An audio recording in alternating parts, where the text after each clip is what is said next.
ठीक है, अच्छी बात। अब मैंने उसको पूछा आप प्रार्थना करते हैं?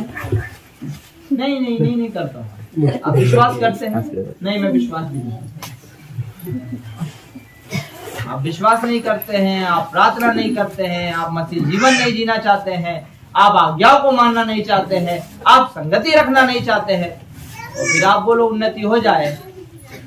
तो ये कोई कंपनी या लोन देने वाला थोड़ी ना है। तो आपका आधार कार्ड देख के सिविल देखा और लोन दे दिया, है ना। यहाँ विश्वास का बात, आपका और मेरा विश्वास। हालेलुया। हम जितना भट्टी में रहेंगे, जितना उस आग में रहेंगे, जितना संगति में रहेंगे, जितना प्रभु के साथ एक और कर रहेंगे, उतना हम परिवर्तन देखेंगे। Hallelujah, hallelujah. आप 10 साल से हो, 50 साल से हो, अरे आप पैदा हो जब से हो, कुछ नहीं होने वाला। हमने देखा है ना, जो मसीहत में पैदा ही हुए हैं उनसे भी बीमारी दूर नहीं होती। वो दुष्ट आत्मा निकलती ना, किसी को चिल्लाना शुरू करे तो वो नेर उतनी दूर भाग जाता है, जो पैदा ही मसीह में हुआ है। फिर भी क्यों हालात है पता है? इसके साथ संगति नहीं है ना, प्रभु के साथ रिश्ता अच्छा नहीं है ना, इसलिए ये समस्या है। लकड़ी तो है ना, साइड में आग भी जल रही है, लेकिन काम नहीं आ रहा है। काम इसलिए नहीं आ रहा है भैया, उस भट्टी में डले ही नहीं, और डले भी तो वापस आ गए बाहर थोड़ी देर में, और थोड़ी देर में आने के बाद भी एक और मेहनत कर ली, उस पर पानी डाल लिया। हालेलुया। इजरायली जब छुटकारा पाकर निकले तो वहां पर अमलेकियों के विषय में इस बात को वर्णन मिलता है कि उन्होंने प्रभु के लोगों का रास्ता रोका और उनसे क्या करने लगे? युद्ध करने लगे। और जब वो युद्ध करने के लिए आए तो मूसा प्रभु का दास इस बात का वर्णन अपने चेले से बोल सकते हैं, यहोशू से करने लगा कि कुछ लोगों को छांट ले जो उनसे जाके क्या करेंगे? युद्ध करेंगे। अंत के दिनों में भी छटनी होगी, है ना, और मैं सोचता हूँ वो चालू हो गई। हालेलुया। आप विश्वास करो या मत करो, आप बोलो भैया ये विश्वास में अच्छे थे, वापस क्यों चले गए? तो ये प्रश्न तो हमारे पास भी है प्रभु के लिए कि प्रभु आपके साथ अच्छे विश्वास में थे, अच्छा आराधना कर रहे थे, वापस क्यों चला गए? तो प्रभु एक ही बात बोलता है, छठी चालू हो गई ना भैया। क्या हुआ? छठी चालू हो गई। हाँ, है ना। अब नया भैया आए, वो बोले यार वो भी तो प्रार्थना बहुत करता था, आजकल बंद कर दिया। अब उनको नहीं मालूम ना, ये चलनी में से वो दाने हैं जो बाहर निकल गए। हालेलुया। क्या हो गया? चालने वाले ने अपनी चलनी उठा ली है, अपना सूप हाथ में ले लिया है। और ये बात मैं नहीं बोल रहा हूं, ये बात बच्चन बोल रहा है। हालेलुया। 2000 वर्ष यीशु मसीह पहले आने के बाद उन्होंने ये चेतावनी दी थी, अंत में प्रभु अपने खत्ते को साफ करेंगे और उसमें अच्छा रखेंगे और खराब को जलने के लिए अलग। अब लोग बोलते हैं हमें दंड मिलता तो है नहीं, हमें तो विश्वास छोड़ दिया, दंड नहीं मिला, हम तो अच्छा जीवन जी रहे हैं। तो रखे है ना भैया, अभी रुको तो। मैंने ये नहीं बोला दंड मिलेगा, रखा है। काय के लिए रखा है? अलग जलने के लिए। हाँ। अब कई बार एक प्रश्न आता है, विश्वास करने के बाद भी इतनी समस्या क्यों है? तो चलने में तो हिलना डुलना तो पड़ता है ना बाबा, जब तक स्थिर नहीं रहेंगे। प्रभु कहता है जो स्थिर रहेगा उसी का उद्धार होगा, है ना। और फिर एक और चेतावनी दी है, जो अंत तक धीरज धरेगा। अब धीरज कौन रखेगा भैया? समस्या ही नहीं है तो धीरज की बात ही नहीं है ना। परिस्थिति नहीं है तो धीरज की बात ही नहीं होना चाहिए। परमेश्वर का कलाम स्पष्ट इस बात को क्यों लिखा है कि धीरज धरना मतलब समस्या, परिस्थिति खराब, कुछ भी हो सकता है, कहीं से भी परीक्षा में जाना पड़ सकता है, कहीं भी लड़ाई हो सकती है, कहीं भी युद्ध छिड़ सकता है। हालेलुया। जो आज हमें बताया जा रहा है साइंस के द्वारा, विज्ञान के द्वारा या फिर मीडिया के द्वारा, वो प्रभु के कलाम में पहले से है, वो परमेश्वर ने पहले से लिखित में दे दिया। आज मनुष्य जाति पाप पे पाप किए जा रही है, उद्धार पाने के लिए जगह जगह भटक रही है, कहीं से तो पापों की क्षमा मिल जाए। सारे कर्म कांड कर रहे हैं हम, दान हम कर रहे हैं, है ना, भेंट हम चढ़ा रहे हैं, और सेवा हम लगातार कर रहे हैं।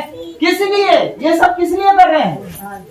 उद्धार पाने के लिए, शांति पाने के लिए, कहीं ना कहीं से मुक्ति मिल जाए, कहीं ना कहीं से हमें एक सहारा मिल जाए, एक सही मार्ग मिल जाए। रात दिन उसके लिए परिश्रम कर रहे हैं। सुबह उठ तो काय को नहाते रहे बाबा, काय को भक्ति भजन करते हम, कि हम कहीं ना कहीं प्रभु को जाने, प्रभु हमें मिले, प्रभु के कारण काम को देखे, परखे और उसमें हम जीवन यापन करें, कहीं से तो शांति मिल जाए। इसलिए व्यक्ति अपने जीवन में लगा हुआ रात दिन। कई ऐसे लोग हैं बीमारी के पीछे कई जगह जाते हैं, इलाज करवाते, क्यों भाग रहे हैं? अरे बाबा, सबको मालूम है कि मरना नहीं है, कि एक दिन, किसको नहीं मालूम कि मरना नहीं है? एक बच्चा जन्मा है, हमको पहले से मालूम है कि एक दिन इसको जाना है, फिर उसके बाद हम अस्पताल क्यों भाग रहे हैं? उसके बाद हम बाबाओं के पास क्यों भाग रहे हैं? उसके बाद हम क्यों इधर उधर जा रहे हैं? क्यों हम वायदे कर रहे हैं? क्यों मान रख रहे हैं? क्यों इतने ये कर्म कांड कर रहे हैं? पता है ना हमको, लेकिन कहीं ना कहीं हमारा प्रयास है कैसे करके तो हम बच जाए। मृत्यु एक ऐसा सच है जिसको हम झुठला नहीं सकते, और वो झूठा भी नहीं हो सकता। कोई 30 साल में चला जाएगा, कोई 60 साल में जाएगा, कोई 60 से थोड़ा बहुत और कैपेसिटी होगी, लड़ाई थोड़ा हष्ट पुष्ट होगा खाने पीने में, तो 70 भी जा सकता है, और ज्यादा थोड़ा पहलवान दादा हो, है ना, थोड़ा और अच्छा हो तो 80-90 भी जा सकता है। लेकिन आप तो 90 की बात ही नहीं करते, है ना। अभी तो जो 90 क्रॉस किए हैं वो ऐसे हैं जिनका 90 हो चल रहा है ना। अब तो गारंटी नहीं है कि अब हम 90 जाएंगे। क्यों? क्योंकि कहीं ना कहीं हमको भरोसा है हमारा जीवन ही इतना अच्छा नहीं है कि हम 90 जाएंगे। हाँ या ना? अरे हाँ ना बोलो ना भैया। अच्छा, कोई यहाँ बैठा है जो बोल सकता है मैं 90 साल जीऊंगा?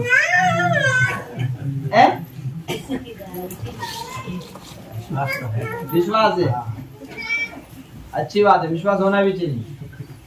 लेकिन बस प्रभु से ये प्रार्थना करो कि बिस्तर में ना बीते 90 साल, है ना। नहीं तो घर वाले दुआ करवाने बुला लेंगे पास्टर को, गुरुजी को, ये दुआ करो ये चल जाए। हाँ हुआ है, आपको नहीं पता, हमसे कई लोग दुआ करवाते हैं अपने माता पिता के लिए, भैया दुआ कर दो यार, जाए छुट्टी करें। सच में मजाक नहीं कर रहा हूँ, गुरुजी से पूछ लेना वाले। ऐसा 90 साल नहीं निकलना चाहिए।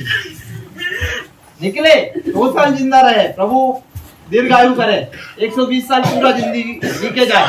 लेकिन परिस्थिति वाला नहीं कि लोग हमारे लिए दुआ करवाने लग जाए। हालेलुया। हमले की लोगों ने जब हमला किया तो मूसा ने जो आज्ञा दी उस आज्ञा के अनुसार, ठीक है वचन में आ जाए वापस, और उस आज्ञा के अनुसार यहोशू को बोला छठती करो। अब छठती करने के लिए जब वो गए तो उन्होंने छठती की, लेकिन वहां पर एक बात का मुझे थोड़ा सा हल्का एक क्या बोल सकते हैं, एक बात मुझे समझ में नहीं आया, मैं आपसे पूछना चाहता हूँ।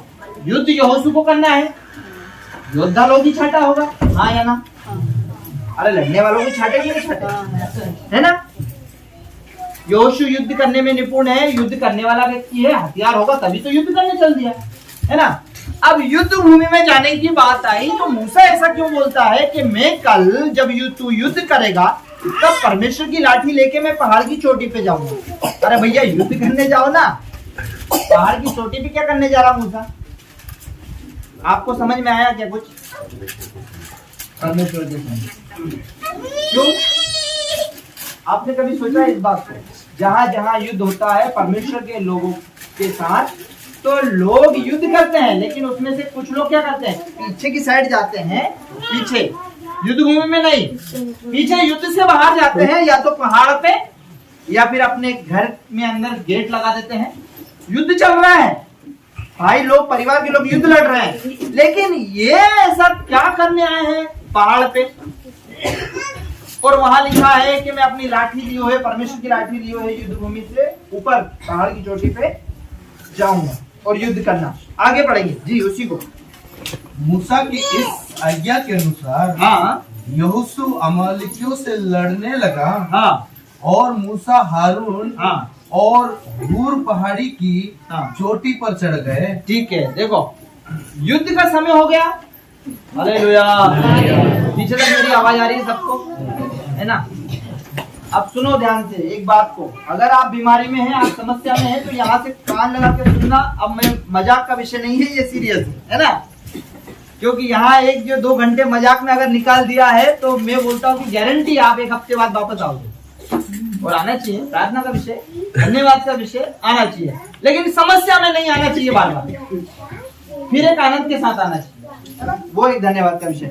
तो यहाँ पर क्या लिखा है, युद्ध में यहोशू युद्ध करने गया और मूसा, हारून और हूर 3 लोग, मूसा, हारून और नाम याद रखना, है ना? ये तीनों पहाड़ की चोटी पर गए और यहोशू योद्धाओं को लेकर लड़ने वाले लोगों को युद्ध भूमि में लेके गए। 2 झुंडे यहाँ पर, कितने झुंडे? 2। एक झुंड जो पहाड़ी की चोटी पर है, एक झुंड कहाँ है? युद्ध भूमि में। अब युद्ध चालू हो गया। अब क्या हुआ, है ना? एक पिक्चर बनाओ अपने दिमाग में। ये 3 लोग पहाड़ पे खड़े हैं और बाकी 100, 150, 200, 1000 होंगे, जो भी है, युद्ध भूमि में है और युद्ध चल रहा है ना? युद्ध चल रहा है। जी भैया आगे बढ़ेंगे, युद्ध चल रहा है, आगे क्या होगा? जब तक मूसा हाँ अपना हाथ उठाए रहता था, हाँ तब तक तो इस्राएल प्रबल होता था। हाँ परंतु जब जब हाँ वो उसे नीचे करता, हाँ तब हाँ अमालेकी प्रबल होता था। देखो यहाँ पर एक पिक्चर बनाओ आप दिमाग में। 3 लोग जो पहाड़ पर हैं वो युद्ध देखने गए होंगे, है ना? अपन ये सोचते हैं ना कि भाई ऊपर से तो युद्ध ही देख सकते हैं वो लोग, लेकिन वहां एक घटना हो रही है, अपनी भाषा में क्या बोल सकते हैं, चमत्कार, है ना? क्या चमत्कार हो रहा है कि मूसा लाठी जो परमेश्वर की बोल के लेके गया था, उसको जब ऊंची करता ऐसा हाथ करके, तो कौन जीतता? यहोशू, है ना? जो मूसा की तरफ से लड़ रहा है युद्ध को, जब मूसा ऊपर हाथ करके रखता है तो कौन जीतता? यहोशू। लेकिन वो नीचे हाथ कर लेता तो कौन जीतता? अमालेकी, मतलब शत्रु, है ना? हाथ ऊपर है तो हम जीत रहे, ठीक है? हाथ नीचे गया तो शत्रु जीत रहा हमारा। अब हमको जीतते रहना है तो क्या करना है? क्या करना है? क्या करना है? नहीं, ऐसे करके बैठ जाना है। क्या करना है? अब ये बात यहोशू को नहीं मालूम है। यहोशू तो युद्ध कर रहा है, उसको क्या मालूम क्या हो रहा भैया। थोड़ी देर वो बोलता है मैं शत्रुओं को मारता हूँ, थोड़ी देर में मैं मार खाता हूँ, है ना? मैं इधर से शत्रुओं को मारता हूँ, दौड़ाते उधर ले जाता हूँ, और वहां जाके पता नहीं क्या होता है, फिर वो मैं हमको दौड़ा के लेके आते हैं, है ना? और ऐसे करने में कई सैनिक मर गए, इधर के भी और, लेकिन लड़ाई खत्म नहीं हुई। जी आगे बढ़ेंगे। फिर आगे क्या हुआ जब ये सब होने लगा? पर जब मूसा के हाथ भर गए, ठीक है, देखो जब अगर हम ज्यादा देर तक हाथ उठा के रखेंगे तो क्या करते हैं, हमारे हाथ भर जाते हैं, तो हम क्या करते हैं, फिर हाथ को नीचे कर लेते हैं। ऐसा प्रयास कई बार हुआ होगा, कई बार ऐसा हुआ होगा भाई। जब तक हाथ ठीक है तब तक मूसा ऊपर रखा होगा, फिर थोड़ी देर बाद में हाथ दुखने लग गए, मूसा ने सोचा अभी थोड़ी देर नीचे कर लो। ऐसा कर रहा है, लेकिन कुछ गड़बड़ नजर आया। फिर जो साथ में जो दोस्त गए थे उनको क्या हो लगा, कुछ तो गड़बड़ है बाबा। जब जब मूसा हाथ ऊपर रखता है युद्ध हम जीतते हैं, जब जब नीचे करता है युद्ध हम हारते हैं। तो क्या हुआ, फिर उन्होंने नोटिस किया, उस बात को ध्यान से देखा कि मूसा हाथ उठाया, उसका हाथ दुखने लग गए, भरा गए, थक गया वो, जैसे वो हाथ नीचे करने लगा, हाँ, तब उन्होंने एक पत्थर लेकर मूसा के नीचे रख दिया, और वो उस पर बैठ गया, और हारून और हूर जी एक एक अलग में उसके हाथों को संभाले रहे, और उसके हाथ सूर्यास्त तक स्थिर रहे। देखो यहाँ पर आप वचन में क्या लिखा है, जब उन्होंने देखा कि हम युद्ध क्यों हार रहे हैं, मूसा के हाथ नीचे आने के कारण। कैसे हार रहे हैं? हाथ क्या कर रहे हैं? मूसा जब नीचे करता है तो हम युद्ध हारने लगते हैं, लेकिन जब वो हाथ उठा लेता है तो हम युद्ध जीतने लग जाते हैं। जब उन्होंने ये देखकर समझा तो क्या किया, पहले तो बड़ा सा पत्थर ढका के लेके आए दोनों, और उस पे मूसा को बिठा दिया। बैठ जाओ भैया, आप खड़े मत रहे। क्या कर? कोई ऐसा है जो गुरुजी को कभी आराम की बात बोले, बैठ जाओ गुरुजी, थको मत ज्यादा? है कोई ऐसा विषय? अब हम तो सोचते हैं, कई बार हम बोलते हैं, गुरुजी हमारे लिए प्रार्थना करना, हमारा बच्चा बीमार है, हमारी बीवी झगड़ा करती है, या पति दारू नहीं छोड़ता है। अब गुरुजी लगे उपवास करके प्रार्थना, कहाँ पर? घर पर लगे प्रार्थना कर रहे, प्रार्थना कर रहे, प्रार्थना कर रहे, 1 दिन 2 दिन 4 दिन 5 दिन। कोई आके ऐसा बोला, गुरुजी आपने प्रार्थना की, ये लो पानी पी लो हमारा। अरे युद्ध यहाँ चल रहा है, हम युद्ध भूमि में हैं, लेकिन जो जिताने और हराने वाला, उसको कोई ध्यान ही नहीं दे रहा है। हालेलुया। यहाँ पर हारून और हूर ने देखा कि मूसा को थकावट होने के कारण वो हाथ नीचे कर रहा है, तो युद्ध हम हार रहे हैं। तो उन्होंने एक चट्टान को लिया, पत्थर को लिया, उससे लेके गए, उस पे उसको क्या कर रहा? बैठ जाओ। और बैठाने के बाद वो दोनों खड़े हो रहे, और खड़े रहकर उन्होंने क्या किया? खड़े हो ना, है ना? हाँ, कोई भी आ जाओ, इधर है ना? ये मूसा है, समझ लो, है ना? मूसा है ना? बनेंगे मूसा जैसे। मूसा छोटा व्यक्ति नहीं था, बहुत बड़ा व्यक्ति है ना? 22 लाख लोगों को अकेले निकाल के लेके आया गुलामी में से, यहाँ अपने से एक भी नहीं निकलता। हालेलुया, है ना? तो ये मूसा है। अभी ऊपर हाथ लो। हाँ, अब लाठी है नहीं, समझ लो, है ना? ये दोनों हाथ कितनी देर तक रख सकता है ऊपर? 2 मिनट 3 मिनट, खूब से खूब। उसके बाद क्या करेगा? ये धीरे धीरे धीरे धीरे धीरे धीरे नीचे कर लेगा। फिर थोड़ी देर बाद अच्छा जुनून आया तो फिर ऊपर, फिर वापस नीचे। अब ऐसे कितनी देर कर सकते हैं? आधा घंटा। लेकिन युद्ध आधे घंटे में खत्म थोड़ा ना होगा भाई। जब तक लोग एक तरफ के पूरे नहीं मर जाते, तब तक युद्ध चलना है। तो ये क्या हो रहा है? लोग तो मर रहे हैं, लेकिन कम मर रहे हैं ना तो इधर के पूरे मर रहे हैं, ना उधर के पूरे मर रहे हैं। क्योंकि ये बार बार थोड़ी देर में थक जाता है, फिर ऊपर कर देता है, फिर थक जाता है, फिर ऊपर कर देता है ना? बेच जाता है। तो क्या करना? फिर बिठा देना।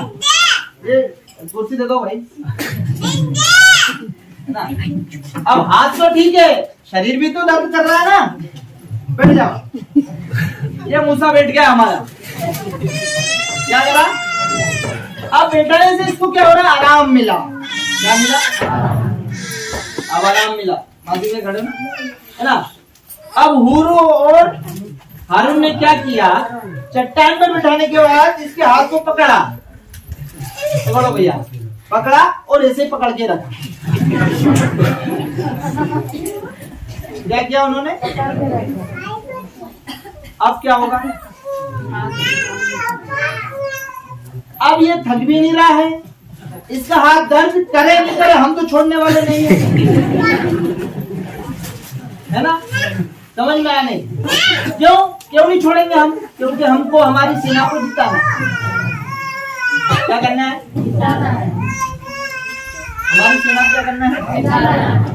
जिताना है। और जिताने के लिए हम वहां से देख भी रहे हैं। अब भैया यहोशू लगा हुआ है, मारने काटने लगे रहो, क्योंकि हम तो जवान हैं। हम आसानी से बुढ़े दादा को अब उठने भी नहीं देंगे और हाथ नीचे करने देंगे नहीं। हाँ या ना? अब ये ऐसे में 10 बार नीचे कर लेता इतनी देर में, लेकिन हमारे पकड़ने से क्या हो रहा है? टेंशन फ्री, पकड़ लो भाई ऊपर, कोई दिक्कत नहीं। अब ऐसे जैसे लाठी ऊपर ही है, लाठी क्या है? ऊपर ही है। ये प्रयास आपका और मेरा होना चाहिए प्रभु के दासों के साथ। आमीन। हालेलुया। उनको आराम भी मिले और प्रभु का काम भी हो। आमीन। हालेलुया। क्या आप और मैं तैयार हैं हूर और हारून बनने के लिए? अरे युद्ध लड़ने वाला तो वो तो लड़ेगा। मैं ऐसा मेरा एक दर्शन है ना, मेरा एक ऐसा दर्शन है, कई बार प्रभु के दासों ने भविष्यवाणी की। भविष्यवाणी समझते हैं ना, भविष्यवाणी है ना, या भविष्य देखने वाला। मिट्टू देखा होगा पहले, देखा कि नहीं देखा? देखा है ना, पिंजरे में से आता था तोता, आजकल बहुत कम दिखते हैं, इंदौर में है लेकिन अभी भी, है ना। और वो भविष्य दिखाता था, वो चलो अलग पहलू है, अपना वो पहलू नहीं है। मैं सीधा अपने टॉपिक पे आते हैं ना। भविष्यवाणी प्रभु के दास लोग कई जो आत्मा से भरे रहते हैं और आत्मा के साथ चलते हैं, वो क्या करते हैं, व्यक्ति विशेष को देखकर बोलते हैं कि आपको यह अभिषेक मिला है या फिर आपके लिए प्रभु ने ये योजना रखी है ना। तो एक दिन मेरे को एक प्रभु के दास ने बोला, मैं देखता हूँ कि यहोशू के समान आप युद्ध भूमि में हैं। तो मैं बहुत खुश हो गया, बहुत अच्छी बात है, हम यहोशू के समान कहाँ है, उस समय खुश हो गए। अरे आनंद का विषय, प्रभु के दास ने अपने को बता दिया, अपन तो यहोशू बन गया, ऐसा वैसा सब। जब समस्या आई है ना, फिर से आएगी, यहोशू है तो समस्या तो आएगी, है ना। अब समस्या आई तो इसका मतलब ये नहीं कि भाग जाए पीछे, है ना। यहोशू ने वो नहीं किया, युद्ध भूमि को छोड़कर वो वापस नहीं आया, लौटा नहीं, नहीं मार रहे हम तो जा रहे। यहोशू क्या करने लगा, लड़ रहा था, हार रहा है तो भी लड़ रहा है, जीत रहा है तो भी। अब मेरा कहने का तात्पर्य है कि प्रभु का जो जन, प्रभु का जो अभिषिक्त जन वहां उस पहाड़ी पर बैठकर जो परिश्रम कर रहा है, यहोशू को नहीं पता, वो यहोशू उसके बारे में जानता भी नहीं है कि वहां क्या चल रहा है। लेकिन उसको जो काम दिया है प्रभु के दास ने, उसको पूरी विश्वास योग्यता के साथ, पूरी मलिनता के साथ उसमें वो लगा हुआ है कि मुझे युद्ध। कई बार नए जब हम वचन को सुनते हैं, वो सेवकाई में आते हैं, हर एक सेवक, हर एक जन विश्वासी क्या करता है, गुरु जी ने बोला है ना, या पवित्र शास्त्र प्रभु यीशु मसीह ने बोला है, हमें प्रार्थना करना है, हम कर रहे हैं। अरे भैया, उससे फर्क हो या ना हो, वो जांचना या परखना या न्याय करना हमारा काम नहीं है। हमारा काम क्या है, प्रार्थना। अब सामने वाला ठीक हो या नहीं हो, वो हमारी समस्या। किसकी समस्या है, वो जिसमें हमको। हाँ, कई लोग विश्वास से इसलिए चले गए कि उन्होंने भूत के लिए प्रार्थना की, निकल जाए, भूत बोलता है तू निकल जा रहे, है ना। तो उन्होंने, ठीक है भैया, अब तू नहीं तो हम ही सही, चलो अब तुम हमसे आगे पूछते हो, कहाँ गए वो, हमको क्या मालूम। हालेलुया। अगर आप कोई बीमारी में है, कोई तकलीफ में, कोई समस्या में है, मैं फिर से कहना चाहता हूँ, ठीक करना नहीं करना हमारा काम नहीं है। हम सिर्फ क्या बोल सकते हैं, एक पात्र है जिसको प्रभु इस्तेमाल कर सकता है, और सिर्फ हमको नहीं, आप में से किसी को भी कर सकता है। क्यों? क्योंकि जो आदर के बर्तन है वहां रखने हैं, उसमें से प्रभु जिसको चाहे उसमें वो पानी डाले, जिसको चाहे उसमें वो शरबत डाले, जिसको चाहे वो उसमें खाना रख दे, जिसको चाहे उसमें रायता रख दे, खीर रख दे, कुछ भी। जो पात्र जिस आदर के लिए है, उसमें वो अपनी आवश्यकता के अनुसार प्रभु रख देता है। अब बात यह है, उसमें रखी हुई चीज को उस पात्र के ऊपर डिपेंड करता है कि वो उसको संभाल रहा है या नहीं। अब एक कहने का तात्पर्य है ना, पीतल के बर्तन में नींबू पानी रखेंगे तो क्या होगा, क्या हो जाएगा, पक्का हो जाएगा ना। नींबू पानी अगर रखेंगे तो पीतल के बर्तन में, और दूध डालेंगे तो क्यों ऐसा, ये तो मेरे पूर्वजों से सुनते आया हूँ, इसलिए मुझे मालूम है, मैंने देखा नहीं, क्योंकि आजकल पीतल के बर्तन ही नहीं मिलते ज्यादा। बाजार से बस खरीद सकते हैं मिलावट वाला पीतल, वो पीतल नहीं है आप, है ना, वो मिलता ही नहीं, बहुत कम हो गया। क्यों है? क्योंकि उस पात्र का गुण है, वो उस पात्र की खासियत है, उस बर्तन की वो खासियत है, और उसे वो छोड़ता नहीं है। उसमें अगर दूध डालेंगे तो दूध क्या करेगा, वो फाड़ देगा। उसको थोड़ी ना मालूम ये बहुमूल्य है या फिर एक अच्छी चीज है। दूध बहुत अच्छी चीज है, बोरस है, उपयोगी चीज है, हम चाय बनाते हैं, छाछ बनाते हैं, घी बनाते हैं, दूध।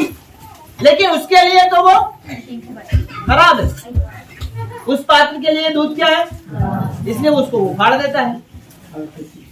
कहने का तात्पर्य हमारा आपका जीवन भी कहीं ना कहीं धीरे धीरे पितल की ओर तो नहीं जा रहा है। जो प्रभु देता तो बहुत आशीष है, उन्नति देता है, वो बरकत दे देता है, वो चंगाई दे देता है, वो शांति दे देता है, लेकिन हम लेने के बाद उसको क्या कर देते हैं? खराब कर देते हैं। और फिर हम दुआ करते हैं, प्रभु उपकार करो, प्रभु सहायता करो। हारून इस बात को कहते हैं कि मैं आज इजरायलियों से उस युद्ध के बाद आगे की घटना मिलेकियों के बारे में बताऊंगा। उससे पहले यहाँ वचन लिखा है, क्या लिखा है यहाँ? तो अपने घराने समय हाँ, यहोवा ही की सेवा नित्य करूंगा। हाँ, ये किसने बोला पता है आपको? यहोशू ने बोला है। किसने बोला है?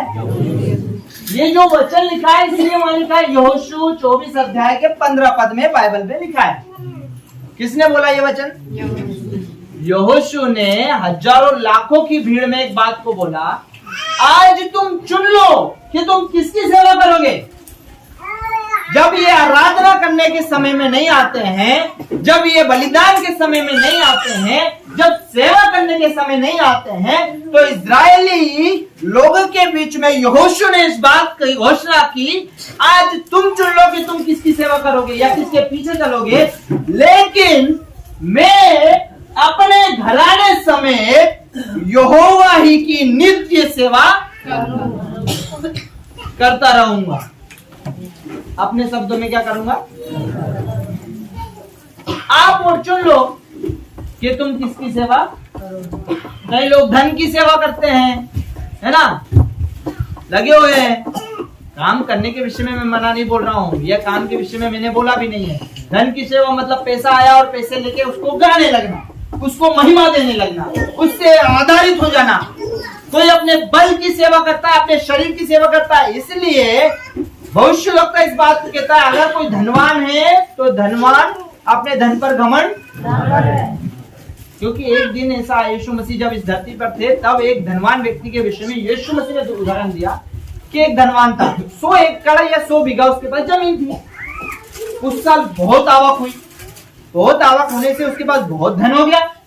अब जब धन हो गया तो उसने क्या किया, अपने खेत को आधा बकरा के साफ करके उसमें वेयर हाउस गोडाउन बना दिया और उसमें धन को भर दिया बहुत सारा। अब भरने के बाद निश्चित होकर शाम को सो रहा था खुले आसमान में और सोचते सोचते मन में बोलता है, हे मेरे मन, अब तू आनंद कर। क्या कर? क्यों? क्योंकि बहुत सारा धन मिल गया अपने को, है ना। अब कोई काम करने की जरूरत नहीं है, कुछ भी परिश्रम करना नहीं है, बहुत धन है। तभी उस व्यक्ति को आवाज आई, है मूर्ख। क्या आवाज आई? क्या आवाज आई? नहीं, बुद्धिमान। अरे बहुत बुद्धिमान है, तूने आधा खेत तोड़कर उसमें बहुत बड़ा बंगला बनाया, उसमें धन को रख दिया। कितना बुद्धिमान व्यक्ति संभाल के रख दिया लाखों सालों के लिए, है ना। लेकिन वहां आवाज क्या आई? हे मूर्ख, तू अपने मन में कहता है अपने मन को सुख से चैन से खा पी और मगन रहे, क्योंकि बहुत वर्षों के लिए अपने पास क्या हो गया है, तू मन में कहता है, लेकिन तेरा प्राण आज ही रात तेरे से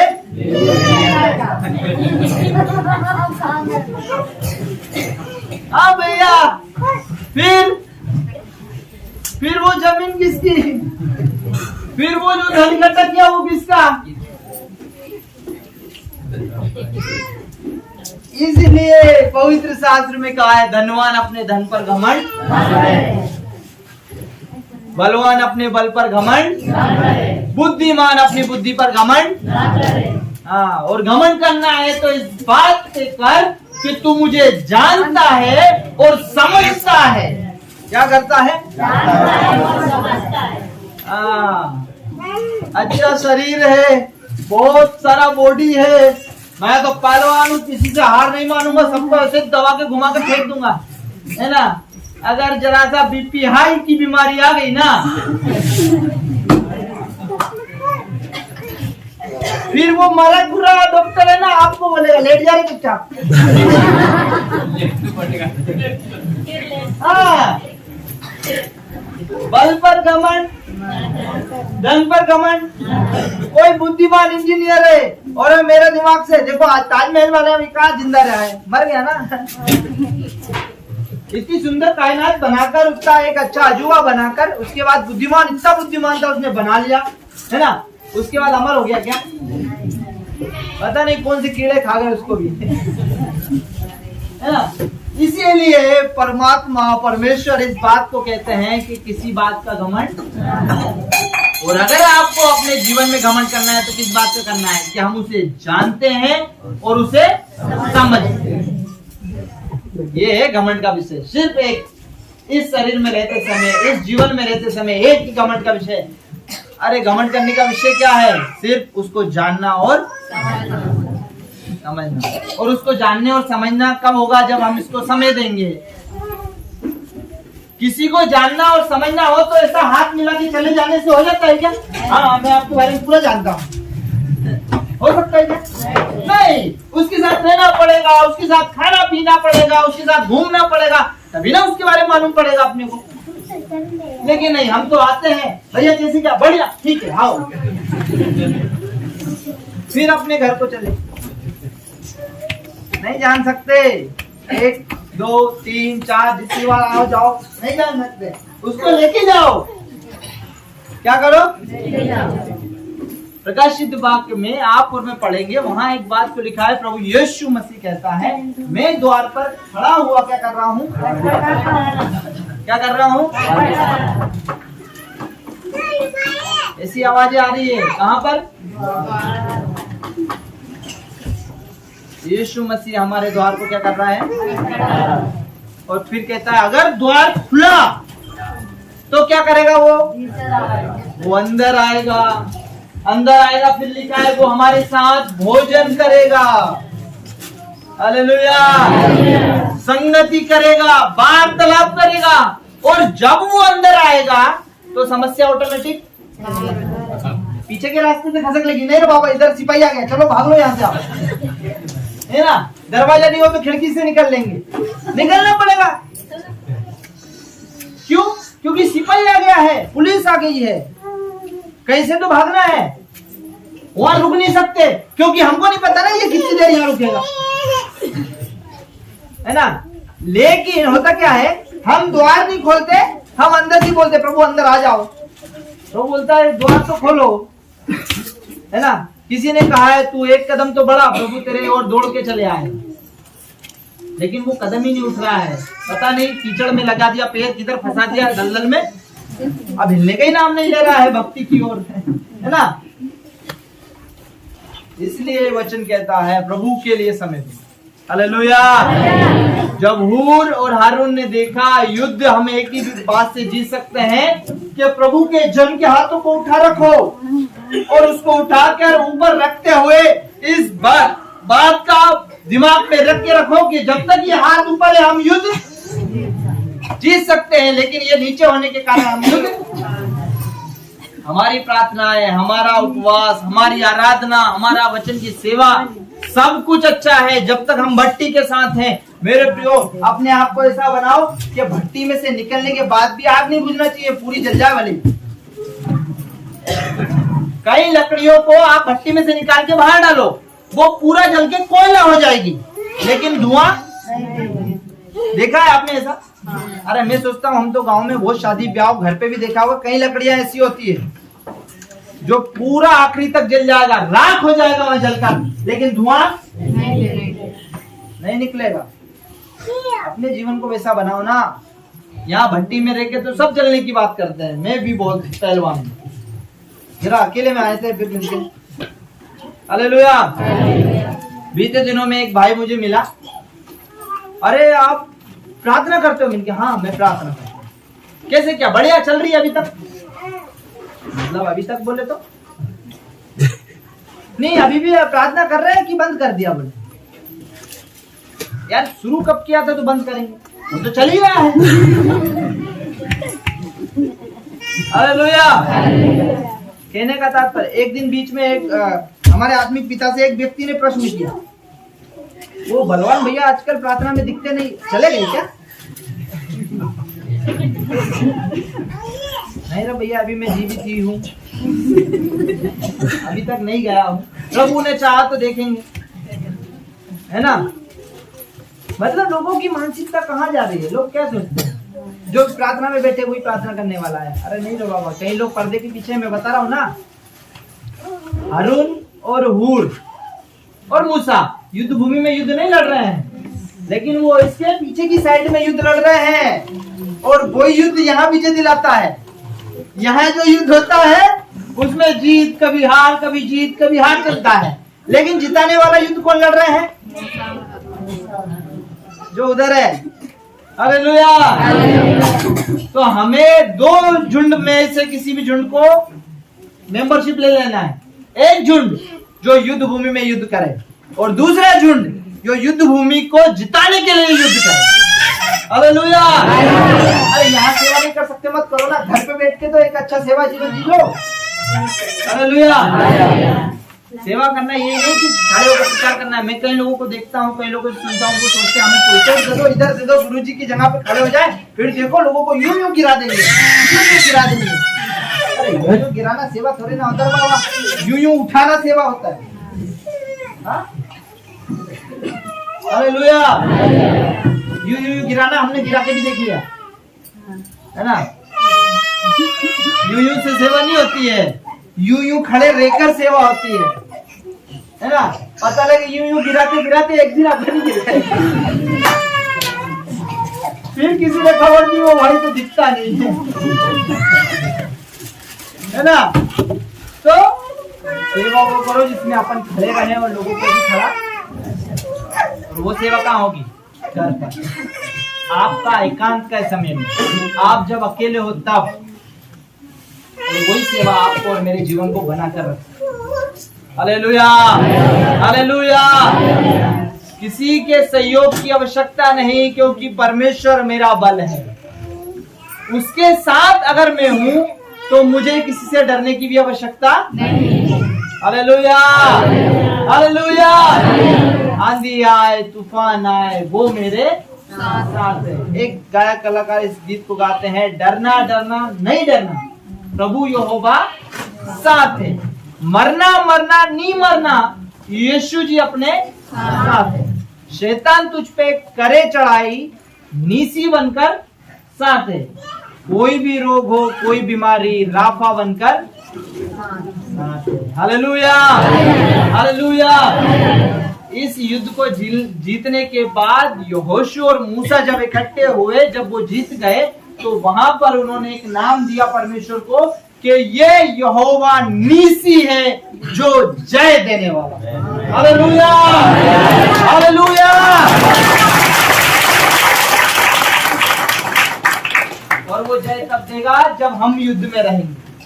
हालेलुया। हम अपनी जवाबदारी को लें और उसको समझें और उसमें चलें, तो वो हमें जय देने के लिए विश्वास योग्य है। हालेलुया। आइए हम अपने पैरों पे खड़े हो जाएं, कुछ देर हम लोग की आराधना करें। हालेलुया।